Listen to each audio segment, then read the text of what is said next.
Apa kabar semua? Berjumpa lagi bersama Story Recap di sini.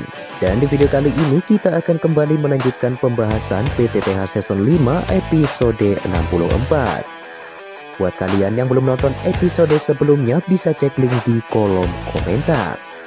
Oke, tanpa banyak bacot lagi langsung saja kita kupas pembahasannya.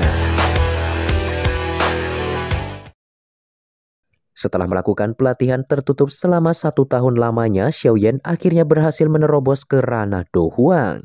Sementara itu, Medusa yang mendapatkan panggilan dari klannya pun terpaksa harus kembali dan meninggalkan lembah kecil tersebut. Di sisi lain, tepat ketika Xiaoyan mengerahkan energi spiritualnya ke dalam api surgawi yang ditinggalkan Yalau, dia tiba-tiba saja terbawa ke sebuah aula yang begitu luas. Tempat tersebut tidak lain dan tidak bukan adalah tempat di mana aula jiwa mengurung Yalau saat ini. Xiaoyan yang melihat gurunya dirantai dengan kondisi menyedihkan pun tanpa pikir panjang bergegas untuk menyelamatkannya. Namun sayang, sebuah aura yang begitu kuat tiba-tiba saja muncul menghadang Xiaoyan dan memaksanya keluar dari aula tersebut. Setelah kesadaran Xiaoyan kembali, dia pun seketika menyadari bahwa serangan jiwa yang dia terima sebelumnya jelas lebih kuat dibandingkan pelindung Wu. Meski aula jiwa memiliki begitu banyak orang kuat di dalamnya, Xiaoyan masih merasa lega dikarenakan setidaknya Yalau saat ini masih hidup. Sehingga ke depannya dia masih memiliki kesempatan untuk menyelamatkan gurunya itu. Singkat cerita, Xiaoyan pun akhirnya pergi meninggalkan gua pengasingannya dan bergegas kembali untuk menemui Xian dan juga Medusa. Setelah memeriksa kondisi Xian yang masih belum menyelesaikan transformasinya, Xiaoyan pun terlihat sedikit kebingungan karena tidak menemukan keberadaan Medusa di sana. Xiaoyan lantas menoleh ke langit dan melihat ada sebuah penghalang yang terpasang kokoh di sana. Tak hanya itu, Xiaoyan juga menemukan sebuah gulungan pesan yang tergeletak tak jauh dari tempatnya berdiri. Setelah membaca isi surat tersebut, Xiaoyan akhirnya mengetahui bahwa sepertinya ada masalah serius yang sedang menimpa klan ular saat ini. Sambil menunggu Xian, Xiaoyan pun memutuskan untuk melatih teknik segel yang diberikan Shun Er ke tahap selanjutnya. Dalam sekejap, dia pun pergi ke atas bebatuan dan mulai melatih teknik segel tersebut. Setelah mencapai tingkat Do Huang, Xiaoyan kini telah berhasil membuka lapisan kedua dari teknik segel yang diberikan Shun Er dan diberi nama dengan sebutan segel pembalik laut.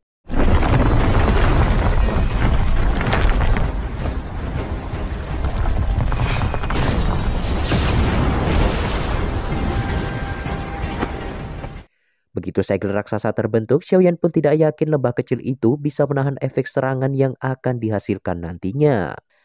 Oleh karena itu, Xiaoyan pun memutuskan untuk menguji teknik segel kedua ini ke penghalang yang dipasang oleh Medusa.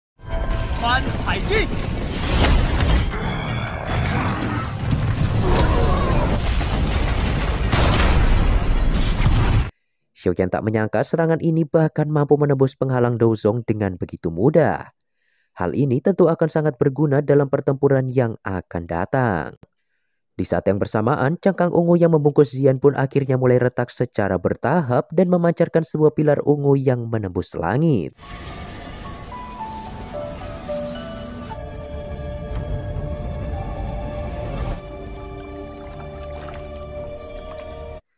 Sesaat kemudian, sosok wanita dewasa tanpa busana pun samar-samar mulai terlihat dari dalam cangkang layaknya sebuah telur yang baru saja menetas. Xiaoyan tercengang dan tak menyangka bahwa ternyata sosok itu adalah si kecil Xian. Namun sayang, penampilan barunya itu tidak bertahan lama. Meski telah menjadi bis tingkat 6, sepertinya Xian belum sepenuhnya menghilangkan efek dari rumput transformasi. Hal ini tentu membuat Xian sangat kesal dan menunjukkan sikap lolinya kepada Xiaoyan. Dikarenakan pelatihan mereka berdua telah selesai, Xiaoyan pun segera mengajak Xian untuk pergi dari lembah tersebut. Di situ Xiaoyan juga menjelaskan kepada Xian kondisi yang dialami Medusa saat ini dan berniat untuk membantunya. Sesaat kemudian Xiaoyan pun kembali mengaktifkan teknik segel miliknya untuk menghancurkan penghalang tersebut. Melihat tindakan Xiaoyan itu, Xian segera menunjukkan kemampuannya yang telah dilupakan oleh Xiaoyan. Melihat Zian yang bisa keluar masuk dengan leluasa, Xiaoyan pun akhirnya teringat bahwa segala macam penghalang tidak akan berpengaruh terhadap Zian. Singkat cerita, mereka pun akhirnya keluar dari lembah tersebut dan sampai di wilayah pegunungan Magical Beast. Namun sesampainya di sana, Xiaoyan merasa ada hal yang tidak beres. Bagaimana tidak, tempat yang notabene adalah kawasan utama berkumpulnya para beast, kini tiba-tiba saja menjadi sangat sepi layaknya tak berpenghuni. Selain itu, mereka juga merasakan adanya racun yang tersebar di udara. Awalnya, Zian mengira kalau semua itu pasti adalah ulah dari sosok misterius yang muncul di lembah sebelumnya. Namun jika dilihat dari jenis racun yang mereka rasakan, Xiaoyan yakin kalau pelakunya adalah orang yang berbeda.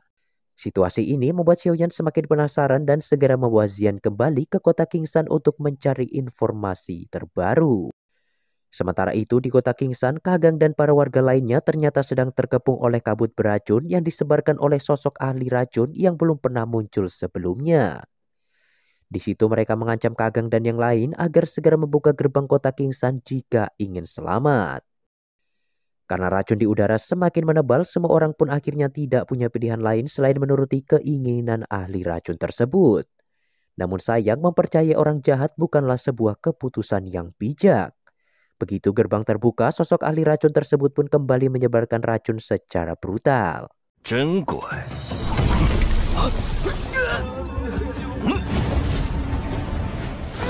就乖乖等死吧。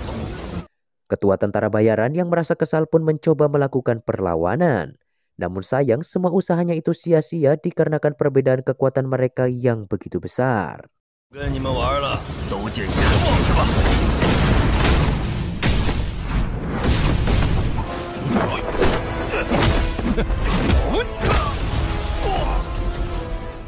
Tepat ketika ahli racun tersebut melepaskan serangan racun miliknya, tiba-tiba saja sebuah gelombang api surgawi berwarna hijau meluncur dan membakar habis semua racun yang ada di tempat tersebut.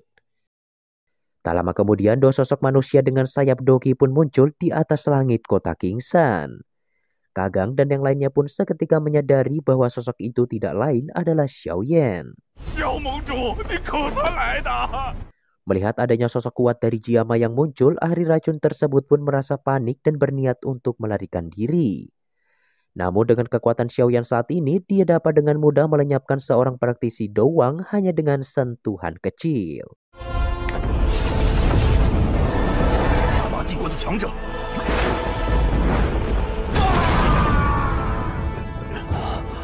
Setelah masalah itu berakhir, Xiaoyan lantas menemui Kagang dan memberikan pil obat untuk mengobati para warga yang terkena racun.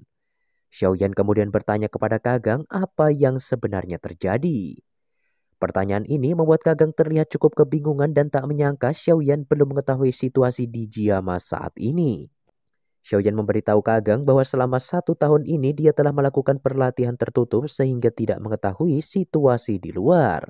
Mendengar itu, Kagang lalu menjelaskan bahwa saat ini sedang terjadi perang besar di Jiama. Hal ini disebabkan oleh sekte racun, sekte Jinyan, dan juga lembah Mulan yang telah membentuk sebuah aliansi untuk menyerang kekaisaran Jiama. Kabarnya mereka saat ini sedang menuju ke lokasi benteng Gunung Hitam. Setelah mendengar berita penting itu, Xiaoyan pun segera pamit dan bergegas pergi menuju medan tempur. Sementara itu, di tempat lain terlihat salah seorang petinggi dari suku ular yaitu Yumei kini tengah diserang dan dikejar oleh 2 orang ahli doang yang berasal dari sekte Jinyan. Beruntung Xiaoyan berhasil muncul tepat waktu sebelum serangan kedua lelaki itu akan mengenai wajah cantik Yumei.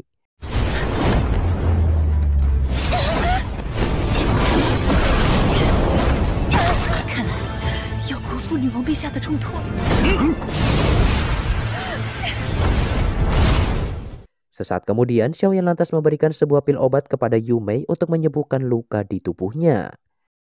Karena merasa terganggu, 2 anggota sekte Jinyan itu pun merasa kesal dan segera menyerang Xiaoyan secara bersamaan.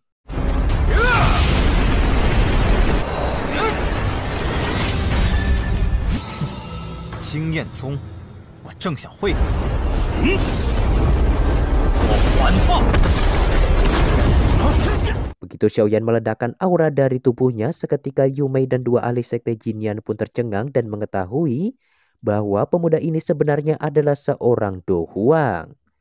Dalam hitungan detik, mereka berdua pun bergegas mundur dengan kecepatan penuh untuk menyelamatkan diri. Namun sayang, di situ Xiaoyan berhasil menangkap mereka dengan sangat mudah. Di situ, Yume sangat berterima kasih sekaligus bertanya-tanya sejak kapan Kekaisaran Jiama memiliki ahli Do Huang yang begitu muda. Melihat Yume yang masih belum mengenali identitasnya, Xiaoyan pun sedikit tertawa dan kembali memperkenalkan diri. Begitu mendengar nama Xiaoyan, Yume pun akhirnya kembali teringat peristiwa yang terjadi di Gurun Tager beberapa tahun yang lalu. Dia sungguh tak menyangka sosok pemuda lemah yang dia kejar kala itu kini telah berubah menjadi orang kuat yang tidak bisa diremehkan. Selain itu, Yume juga teringat bahwa ketua aliansian memiliki nama yang sama dengan pemuda yang berdiri di hadapannya itu. Xiaoyan, Yanmeng Zhizu. Setelah mengetahui identitas Xiaoyan, Yume lalu memberitahu bahwa aliansian dan juga Kekaisaran Jiama masih bisa bertahan sampai saat ini, semua itu berkat bantuan dari Ratu Medusa. Diketahui bahwa ketua sekte racun memiliki kekuatan yang setara dengan Medusa. Bahkan meski para ahli Jiama bersatu, mereka juga masih belum mampu untuk mengalahkannya. Di sisi lain, masih ada Yan Luotian, ketua sekte Jinyan yang merupakan seorang Douzong sejati. Ditambah masih ada 3 tetua lembah Mulan. Meski hanya berada di tingkat puncak Do Huang, mereka memiliki sebuah teknik gabungan yang mampu meningkatkan kekuatan mereka ke tingkat Douzong. Setelah beberapa kali bertarung, tentu Medusa menderita luka yang cukup parah. Namun, dikarenakan banyaknya ahli di pihak lawan, Medusa pun tidak memiliki waktu untuk memulihkan diri. Pendengar kondisi genting itu, Xiaoyan pun segera meminta Yume agar memandu mereka ke medan tempur secepatnya.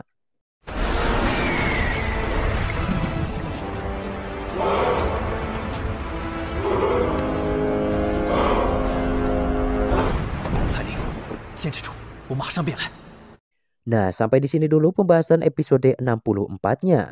Dan untuk episode selanjutnya akan kita bahas esok hari. Thanks buat kalian yang sudah menonton video ini dan sampai jumpa di pembahasan selanjutnya.